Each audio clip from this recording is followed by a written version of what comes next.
রসুল প্যারে রসুল ওগো রসুল প্রিয় রসুল প্যারে রসুল তোমারি জন্য এ বিশ্বে মোরা আলো পেয়েছি পেয়েছি কুল ওগো রসুল প্রিয় রসুল প্যারে রসুল তোমারি জন্য এ বিশ্বে মোরা আলো পেয়েছি পেয়েছি কুল।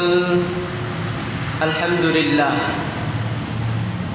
আমরা আল্লাহ তাআলার কাছে শুকরিয়া জানাই যে আল্লাহ তাআলা এই ফিতনার জামানায় জুমার দিন পবিত্র দিন জুমার দিনে পবিত্র জায়গায় জুমার 2 রাকাত ফরজ নামাজের আগে কিছু কথা আমাকে বলা এবং আপনাদেরকে শ্রবণ করার তৌফিক যে আল্লাহ তাআলা আমাদেরকে দিয়েছেন, এজন্য আমরা কালিমাতুল শুকরিয়া আদায় করি, পড়ি, দিল থেকে বলি আলহামদুলিল্লাহ।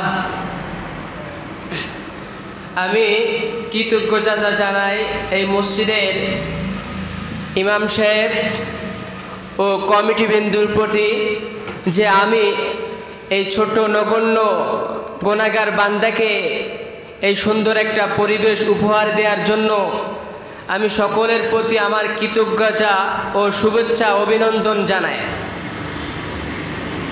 এবং আমি আমার দিল থেকে শুভেচ্ছা ও সালাম জানাই যারা আমার সামনে উপবিষ্ট আছেন মুসল্লি কেরাম ও আমার বয়সের ছোট যারা, তাদেরকে আমার দিল থেকে জানাই শুকরিয়া ও শুভেচ্ছা। আমি আমার বয়ানের শুরুতে একটি আয়াত পড়েছি, আয়াতটি সূরাতুল বাকারা, কোরআনের 2 নম্বর সূরা সূরাতুল আল বাকারা। এই সূরাটি আল্লাহ তাআলা পুরো কোরআনের মধ্যে সবচেয়ে বড় সূরা, এর চেয়ে আর কোনো বড় সূরা আর কোরআনের মধ্যে নেই। এই সূরাতুল বাকারা হলো কোরআনের সবচেয়ে বড় সূরা। এই সূরার প্রথম আমি 2 অংশ তেলাওয়াত করেছি। আল্লাহ তাআলা বলেন, বিসমিল্লাহির রহমানির রহিম, আলিফ লাম মিম। এই আয়াতটি, এই আলিফ লাম মিমের অর্থ কোনো মুফাসসিরে কেরাম করে নাই, কোনো মুফাসসিরে কেরাম এই আয়াতের ব্যাখ্যা করতে পারে নাই। মুফাসসিরে কেরাম এই আয়াতের ব্যাখ্যা করেছেন, বলেছেন এই আয়াতের অর্থ কিয়ামতের দিন আল্লাহ তাআলা নিজেই এই আয়াতের ব্যাখ্যা করবেন, ব্যাখ্যা করে তার যত বান্দা আছে এই আয়াতের ব্যাখ্যা করে ওই বান্দাগুলোকে শোনায়া দিবেন। আল্লাহ তাআলা এই আয়াতের ব্যাখ্যা কোনো মুফাসসিরে কেরামের মাথার মধ্যে দেন নাই, আল্লাহ তাআলা নিজেই করবেন কিয়ামতের দিন এই আয়াতের ব্যাখ্যা। দ্বিতীয় আয়াতে আল্লাহ তাআলা কি বলেন আমাদের শুনতে হবে। দ্বিতীয় আয়াতে আল্লাহ তাআলা বললেন, যালিকাল কিতাব, যালিকাল কিতাব, আমি এমন একটা গ্রন্থ তোমাদেরকে দিয়েছি যে গ্রন্থের মধ্যে কোনো ভুল নাই, কোনো সন্দেহ নাই, কোনো সংশয়ও নাই। এমন একটা কিতাব দিয়েছি যার মধ্যে কোনো ভুল নাই, কোনো ভুল নাই। আমাদের পৃথিবীতে দেখা যায় যত কবি আছে, যত লেখক আছে, লেখক তার বইয়ে লেখার শেষ পৃষ্ঠায় লিখে দেয়, যদি আমার বইয়ে যদি কোনো প্রকার ভুল হয়ে যায়, যোগাযোগ করলে যোগাযোগের মাধ্যমে আমরা আমাদের ভুলটাকে সংশয় করে নেব, শুধরাই নেব। কিন্তু রব্বুল আলামিন এমন একটা কিতাব মুমিনদেরকে দিয়েছেন, সেই কিতাবের শুরুতেই বলে দিয়েছেন, যালিকাল কিতাব, আমি এমন একটা গ্রন্থ তোমাদেরকে দিলাম যার মধ্যে কোনো ভুল নাই, কোনো সংশয় নাই, কোনো সন্দেহের অবকাশও নাই। এমন একটা কিতাব তোমাদেরকে দিয়েছি।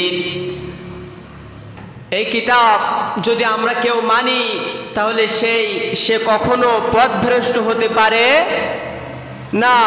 এই কিতাব এমন একটা কিতাব যদি কেউ মানে সে কখনো পথভ্রষ্ট হতে পারে না। এই কিতাব এমন একটা কিতাব যে পরিবার থেকে নিয়ে রাষ্ট্র পর্যন্ত চালানো যায়। সব কিছু এই কোরআনের মধ্যে দিয়ে দিয়েছেন কে? এজন্য এই কোরআন অনুযায়ী আমাদের পরিবার থেকে রাষ্ট্র পর্যন্ত চালাতে চাই কি চাই না? আমরা আমাদের পরিবার থেকে নিয়ে, আমার নিজেকে নিয়ে এবং আমার রাষ্ট্রকে নিয়ে আমাদের কোরআন চালাতে চাই। চিল্লায় এখন ঠিক কি না? এই কোরআন দিয়েই আমাদের রাষ্ট্র চালাতে হবে। তাহলে আমাদের রাষ্ট্র যদি আমরা কোরআন দিয়ে চালাতে পারি, তাহলে আমার রাষ্ট্রের মধ্যে, আমার দেশের মধ্যে আর কোনো চাঁদাবাজি কেউ করতে পারবে না, আর কেউ কোনো জুলুম করতে পারবে না মাজলুমের প্রতি। কোরআন দিয়ে যদি আমার রাষ্ট্রীয়তা চালাই, তাহলে কোনো জেনা করার বাংলা জমিনে আর দেখা যাবে না। কোরআনে বলেছেন, কেউ যদি রাষ্ট্রীয় সম্পদ চুরি করে তাহলে তার হাত কেটে দাও। যদি একবার এই শাস্তি বাস্তবায়ন করা হয়, তাহলে বাংলার জমিনে কোনো নেতা টাকা চুরি করার মতো ক্ষমতা রাখে না। এজন্য আমরা যদি আমাদের পরিবার থেকে নিয়ে রাষ্ট্র পর্যন্ত যদি আমরা এই কোরআনটাকে বাস্তবায়ন করতে পারি, তাহলে আমাদের কোনো ভয় নাই, কোনো মুসলিমের প্রতি কোনো ভয় নাই। তারা নিঃসন্দেহভাবে ভালোভাবে জীবনযাপন করতে পারবে। এজন্য আমাদের দিল থেকে, মন থেকে বলতে হবে, আমাদের রাষ্ট্র কোরআন দিয়ে চালাতে চাই কি চাই না? এজন্য তারপরে এতে বললেন, যালিকাল কিতাবু লা রাইবা ফীহি হুদাল লিল মুত্তাকিন। আমি এমন একটা গ্রন্থ দিয়েছি যে মুত্তাকিদের জন্য হেদায়াত ও পথ পরিদর্শনের পথ। এরা মুত্তাকিরা যদি চায়, সে শৈশব থেকে মৃত্যুর আগ পর্যন্ত চলবে, কিভাবে চলবে? কোরআন যদি ফলো করে, তাহলে তার আর একটা কাজও অন্য দিক থেকে নেওয়া লাগবে না।